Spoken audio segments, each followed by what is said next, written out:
suis venu dans le cadre du mouvement MCL, Mouvement catholique Luso Lambote, qui est un mouvement de l'Église catholique dans les MAC, Mouvement d'action catholique.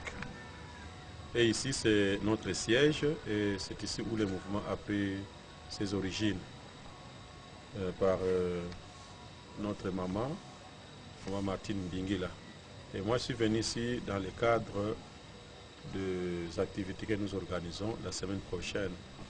Nous allons au diocèse de Mbanza-Kongo pour la prise de contact. Et moi, je suis aumônier diocésain du MCL, diocèse de Matadi. Et je suis aussi aumônier au niveau de la coordination générale. C'est comme ça, vous voyez ici, je suis ensemble avec la coordination générale, les noyaux. Et aussi, je suis chargé de conduire la délégation au diocèse de Mbanza-Kongo, et plus précisément à la paroisse de Kwimba. Et nous sommes venus pour une petite réunion de préparation et de préparatifs, et pour que nous puissions nous imprégner de tout ce que nous allons faire là-bas, de départ tout comme le retour. Nous partons le vendredi 14 pour retourner ici au Congo, le 17, le lundi 17. Voilà un peu le mobile de ma visite ici à la paroisse Christ. Je suis curé à la paroisse Sacré-Cœur de Nkolo. Mais comme je l'ai dit, dans le cadre du mouvement MCL, je suis aumônier diocésain dans le diocèse de Matadi et je suis aussi aumônier au niveau de la coordination générale. Nous allons à Kwimba dans le diocèse de Mbanza-Kongo pour la prise de contact en vue d'ouvrir officiellement le mouvement MCL qui prend déjà de l'ampleur dans le diocèse de Mbanza-Kongo et dans le diocèse de Ouige. Nous allons nous rencontrer là-bas avec quelques membres qui viendront du diocèse de Ouige. Voilà un peu. C'est Maman Mbala Manzanza Valentine. Et je suis de la paroisse Christ Roi de Mbanza-Kongo. Et dans le MCL, Mouvement catholique Luso Lambote, je suis la présidente générale de la jeunesse du mouvement. Donc, comme M. l'abbé Aumonier venait de le souligner, nous sommes dans les préparatifs du départ de la délégation.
Bonjour, révérende sœur. Vous êtes à l'Institut Wizani. Exactement.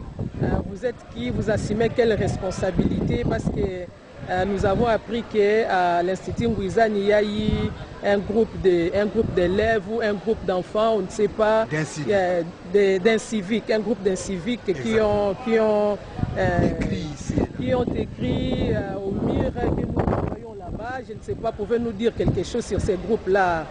Pouvez-nous parler du comportement de ces gens-là? Je suis très fortement déçu à cause de tous ces écrits, malgré les efforts que tout le monde fournit, et spécialement M. l'abbé Roger, pour que cette école présente une image digne.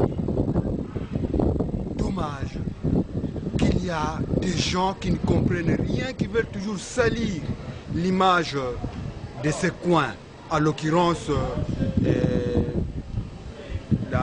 le quartier Révolution. Et voyant tout ceci, ça déshonore. Ça fait penser à une école de voyous. Alors que nous voulons donner une image, une nouvelle image de l'Institut Wizani, qui jadis avait été considéré comme une école du coin, une école considérée des pauvres, une école où les enseignements sont au rabais. Alors que nous sommes en train de démontrer ces derniers temps que nous sommes effectivement une école des intellectuels. Et ma soeur, je dois vous dire que nous sommes très fiers parce que depuis un certain temps, même sur le plan intellectuel, par rapport aux examens d'État, en tout cas, sans nous vanter, nous faisons de très très bons pourcentages.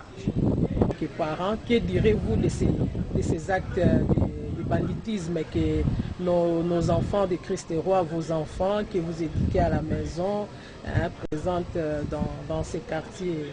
Parce que derrière les couvents, il y a aussi une base qui est née là-bas, la base Al-Qaïda. Je ne sais pas, en tant que parent, que direz-vous? Merci beaucoup, ma sœur. Je viens de lire les Écritures sur le mur. C'est vraiment regrettable, les comportements de la nouvelle génération. En ma qualité de l'activiste de l'environnement et en ma qualité de coordinateur de l'ONG qui encadre les orphelins, enfants vulnérables, des choses que nos enfants ont tenté de faire, ce ne sont pas des choses louables. Moi, je souhaiterais que la direction prenne des précautions pour ces groupes de gens. À l'école, nous venons pour apprendre, en fait, d'améliorer nos vies. Mais si nos enfants ne comprennent pas tout ce qu'on est tenté de faire pour leur intérêt, on ne peut que s'aimer du désordre là où ils vont passer. Moi, personnellement, je dirais de nouveau que les élèves qui se comportent indignement au niveau des institutions comme ça, même pendant les vacances, parce que ce sont les mêmes élèves qui fréquentent les écoles qui font ça. Un étranger ne peut pas venir blaguer sur le mur d'une école inconnue devant lui. Comme mes enfants ne peuvent pas aller blaguer au collège, ni à Kivuvu, mais s'ils fréquentent ici, ils peuvent facilement accéder aux activités de leur école et nuire. Mais ce sont des comportements à décourager et nous, les parents, devons prendre relève dans nos maisons, encadrer déjà les enfants. Parce que cette éducation, ça vient d'abord de nos familles. Si nous ne savons pas encadrer nos enfants, et ces enfants qui se comportent indignement devant leurs parents, et qu'est-ce que ça va leur coûter pour manquer le respect, même au mur des bâtiments de leurs institutions. Et c'est pourquoi moi je demanderais, en tant qu'activiste de l'environnement et en tant qu'activiste et défenseur des droits humains, ils ont déjà violé la loi. Et on ne dira pas qu'on les arrête, qu'ils fassent la prison, c'est nous, parents, qui allons souffrir. Mais sinon, on peut corriger ces enfants, leur inculquer la notion morale, afin que ces groupes d'Al-Qaïda qui règnent, qui détruisent la génération actuelle, communément appelée une génération percée, qui n'a pas d'oreille, qui n'a pas une langue, qui n'a pas un cerveau. Mais nous, parents, dans nos maisons respectives, on peut déjà leur apprendre comment vivre en communauté. Et vous aussi, les médiateurs, parce que vous jouez l'intermédiaire entre les médias et nous les parents. Vous pouvez activer ces comportements dans les médias, dans les messages communautaires au niveau de vos émissions, afin que les parents qui ne surveillent pas bien leurs enfants apprennent quelque chose. Parce qu'aujourd'hui, je pense que le préfet doit prendre une précaution rigoureuse pour que ces enfants, leur clique, soient disqualifiés de l'école. Parce qu'ils ne peuvent pas contaminer d'autres enfants qui se comportent dignes. Voilà ce que je pouvais dire. Vraiment, je ne souhaiterais que du courage au corps professoral et du courage à notre préfet qui ne cesse de fournir l'effort du développement pour que demain, ça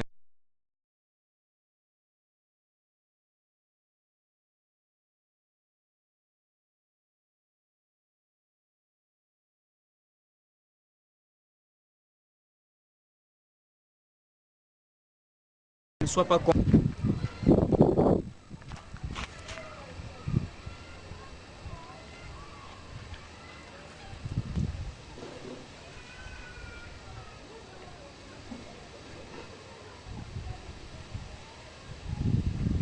Po tomoni yo na bakantini boye outi wapi atotoka mai na terase mpona nini mai biso kotoma ebimaka baparaza na mikolo omona esala 2 semaines me mai ezobima te sikoyo mai oyo okolambela to mai oyo nakoki kolambela te nayoki kosokola ngo bilamba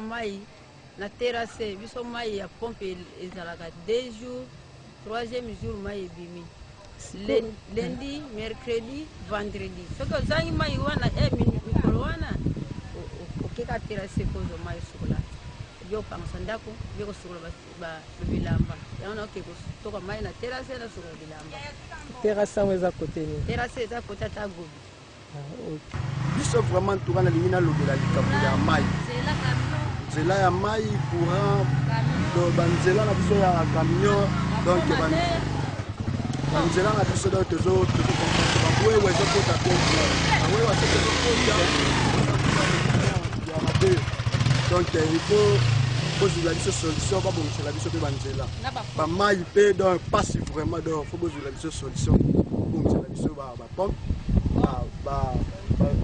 bapompe tozolekela tuka vraiment eza vraiment mal eza vraiment mabe donc faut bozwela biso solution bobongisa nyonso eza quartier loma kaka nyonso oyo eza quartier loma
Mbotema. Betu kumwene vamaza kuna ikubaki dingi yebipanu bia kungita kulanda wa ungizi kuwana vamaza mama nkiwe tasala maza mango vovilet masa mama masa materase ngisiri musene ngisi baka masi sugula mvuat terase yika yuma yine kuna kote di Kristerua ini jumanga moe tuendela kuna betu kuna tukadela kuna veniki lempo 55 kuna kutugi di mungu tukadela terase yina masa mayuma ale tuisiri ku terase yi papa gobi itu ka direksio ku ka Kristerua ikulu mugini ozi kabena kuna nzie kabena de sursi ale kingi siri ku kuna masa kuma yuma ku baka masa isukula mvuat i quartier yako lu iloma yi kanti maza mangonki kwa nilusadila ngamao eske kuku kaluna ebi pompi ko ou bien comment bi pompi bile me par hasard bibi manga lundi mercredi vendredi obina bil jour ka bitugidi pasi kaka masa bisalu kan to salama kama kunoko me masa makusugula ka mvuatu kaka kami kujobila pi comme infection makala makusugula ka mvuatu ime masa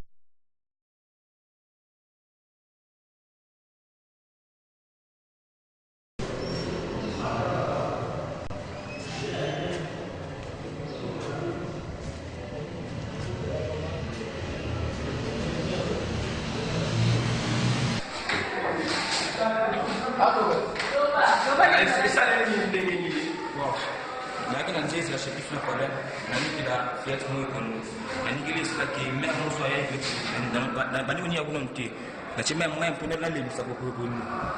Eti poda ni safe kama cha kwa mtu kwa nini nafasi basi. Lakini na wewe wana kwa nini kumshoma na chele deni. Ndio nikibana kwa machine, sisi kubafunza ni kwa machine ndio ndio ni ile ndio kwa. Na sasa tina wewe na ndugu tu ndio. Sasa kwa ndio baada ya kitu wale mambo kwa tina. Mutacho bilele ndio.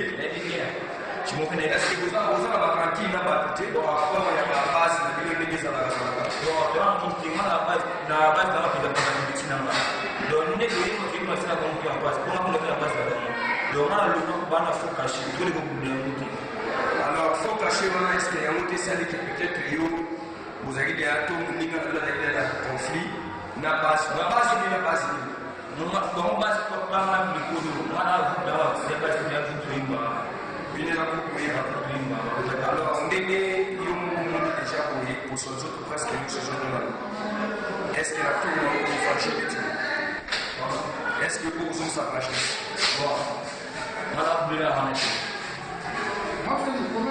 Alors, ni le conseil la zone d'Andayo, la ligne, ni le conseil à Kondi. Bon, bon, bah, nasi bah, mon nom déjà. Donc, moi, je suis venu pour le faire, je vais vous dire, je vais vous dire,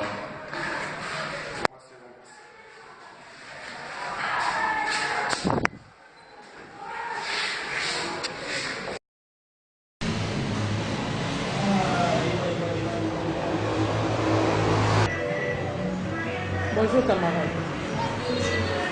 Comment on a? Gédéon, tomoni yo na babandu eza nini? Bao menacé nga. Bao menacé na ba? Yeah. Na ba heure nini wana? 20 heures. Osala yini ko ba menacé o bakata o ba mbeli? Na la vumu ya mabeni. Je suis là parler ba balinga ku ya mo te senga fa lo ngana. Donc ne o lo ngadu isala okesa ni sunyo yo ni sedima. Subaya la kula iba basibila. Mais bah massa na ngasi kwa kuna vitisho mwana wa chel ngasa la bakibeli tia fa lunga so lunga lo yango libele nganga ko yo finga ki bango te baeka ba mo kata yo finga oui monsieur il ben on sera bien moza quartier ni voilà quartier ni ngana mona campus na quartier ni ngungu kote ni zeza na nzeza action osalamela ki wapi sina kana nzeza wana pesa sala na nzeza place osalela kala inga bien tena ndako le ka kwa sababu nefe wana na kusumba biloko kunga sala na sabati nazoleka nakutani na action boye afin misokela amisokelaki te nazwa leki nango napekise par rapport ndenge banda koleka wana nakutaki basi ya ndumba afaki bana mibali baya basi ya ndumba na bazomenase bazofinge nazwi leki napekise nakoti na kati ekomai na moma mona ndeti napusana nakende wenze naye kuta na siko na accident moko bokana miniti wana nafuka mwana deja na bakota ndenge bakati na tolo nalandaki mwana nakataki na tolo me nazwaki ete fike nange na charge ya biloko na bandoki esomba nakokaki kolanda ete me tozongaki todesidaki sikoyo tanke biso bayaya ya quartier bandi bamakambo ezosala mesala biso bien te lobi tobanda koluka bango paku tokangaki mibale wana baza na polise me tozokontinue kaka koluka bango tokosepela leta azwila biso badesizio bamakambo bansango makambo ezalaki te ekomi koleka po babotolaki mama saki ya mbongo bakataki yaya moko babanda oleka na mwasi na en tout cas tokosepela na biloko te leta azwila biso solution afin ke biso population tobanda koagire ndenge toketika mpe kuna leta alukela bango solution soki aluki solution te à la longue kozala so tokangi seke biso tosali honneur tokozala nango mposa parce que leta asali mosala na ye tozodeplore makambo ezosalama parce que na société na biso ya mbanda makambo ezalaki te mais tomoni ekomi kokoma soki toyebi te soki baimporte yango wapi bon je ne sais pas mais vraiment tozoregrete le bana batangaka bana bakomi komipesana mosala wana mais quelque part l'état n'a pas de responsabilité parce que mingi bato basala babiloko wana eza bato bazochome bazosala eloko te c'est comme ça que l'état n'a pas de responsabilité parce que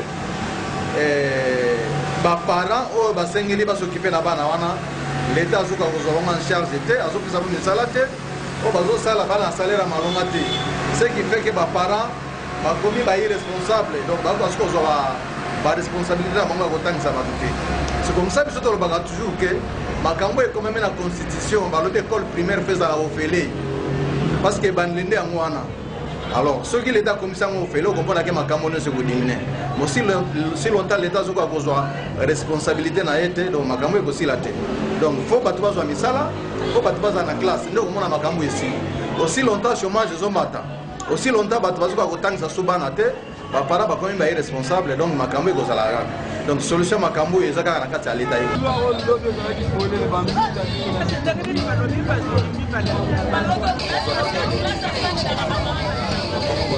lobi vers 10h petit na biso nika ne pondo akopérane awa batiel oyo bafandaka awa baye na bamachete na bambeli bazoluka ye bakoti na kati boye na kati lipango oyo baza te babimi bazongi bakutinele bakria na ye anika pondu bayembala mwana bamachete na bango na bandeta pondu bazi komenase ye mbele bao bakuluna bauti na se baye batie mbeli awa tina motema makila ndese yango tokende la police ya biso na centre batini biso na état major zele état major ya eye te la police aparke aye basala enquête basipe bango te bakimi ti sikoyo tomona bango te la police na biso baso problème na makambo tokuta wana nzeza trop de problèmes.